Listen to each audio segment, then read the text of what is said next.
Hi, this is Dr. Brian Monson, a refractive surgeon at Monson Vision. We've put together this simple instructional video, step-by-step guide to filling out the HCFA form as it relates to co-management.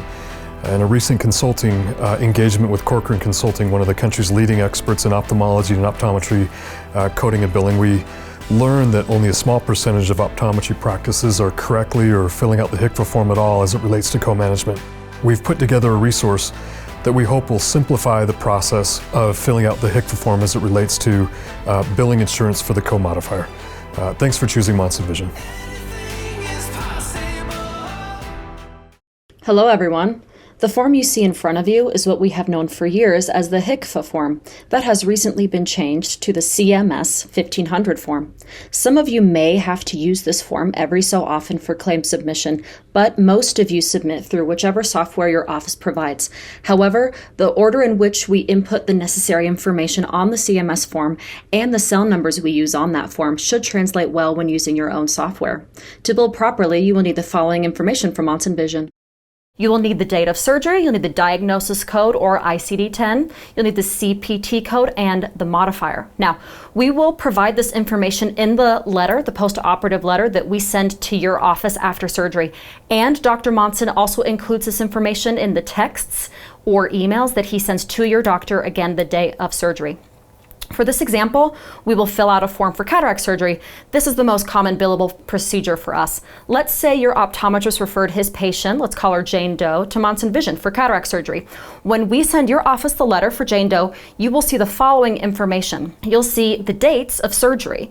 We do the right eye one day, left eye the next. This is for insurance purposes that I don't understand. Also, you'll see the diagnosis codes for right and left eye. You'll see one CPT code. You'll see modifier 55 and 79. This is really important.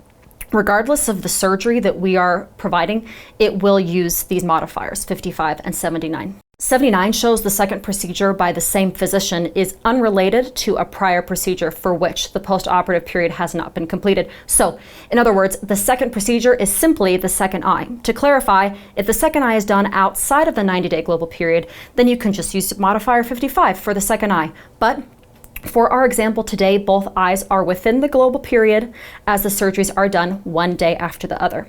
Now that we have the information above, we are ready to fill out our CMS form. For the purpose of this training session, we will start at cell 19.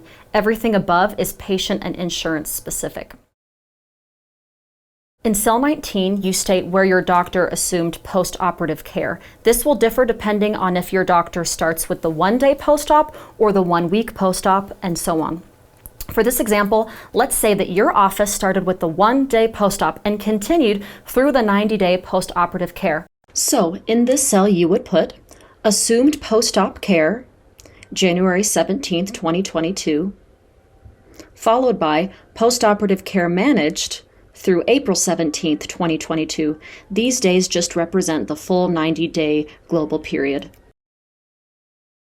Wonderful. On to cell 21. This is where you will input the diagnosis codes. If we did both the right and the left eyes, which is most common, you will need two codes. In 21A, you will enter H25.11. This is if the right eye was done first. In 21B, you will enter H25.12 if the left eye was done second. In 24A, you will put the date of surgery. In the HCFA form, it looks like this. From January 15th, 2022 to January 15th, 2022. And this is again just to show this is the date of surgery, only one day. It is crucial that you input the date of surgery and not the day that your office sees the patient.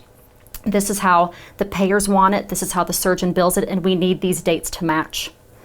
In 24B, you will put 24. You've probably used 11 most office, which represents office visits, but in this case, we'll use 24 because the surgery happened in a surgical center, not an office. 24C, don't put anything, it represents an emergency. Okay, in 24D, enter the CPT code first, followed by the modifier. For cataract surgery, the CPT code is 66984, and the modifier is 55RT. Again, we're still assuming the right eye was done first. In 24E, simply put A, This represents the diagnosis code that you put in 21A above. 24F, we get to go on a fun little detour, and we're going to teach you how to find the price that you need. Where we're going to go is the cms.gov. We will include this link in the video so that you can find it more easily. What you will put here is the CPT code for cataract surgery, 66984. And then below, you're going to see an option to click on your location. So click on specific locality, and then input the state you're in. For us, we're in Utah, so that's how we'll leave it. Then you're going to search. What you will then see is look at the facility price. You're going to see $518.86. What you then need to do is calculate 20% of that number, which is $103.77. The tricky part is that you then have to calculate what is 150% of that. That way, when you bill it, you will get the proper payment. In this case, that is $250. So now we know to put 250 in 24F. 24G is a little tricky. This represents the number of days that you assumed postoperative care within the 90-day global period. What you input depends on if your software goes through Noridian or Novitas. Noridian, let's start there, does the math for you. If you simply put 1 in box 24G, Noridian does the post-op day math based on what you put in box 24A and box 19. Novitas wants you to do the math, so you will compare the date of surgery with the date you assumed post-op care. If your doctor does the 1-day post-op, you would put 90 in 24G to represent you assuming the full 90-day post-op care. Now, if we only performed surgery on one eye, at this point you would be done. In this example, we operated on both, so we will bill accordingly. If cataract surgery is performed on both the right and left eye, you will fill out cell 24 again in line 2 below.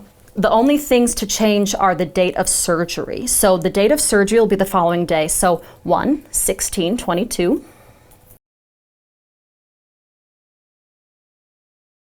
We'll still put 24 in. And then the CPT code 66984. Now we will put 55. Right next to it, we'll put 79, and then LT. Wonderful.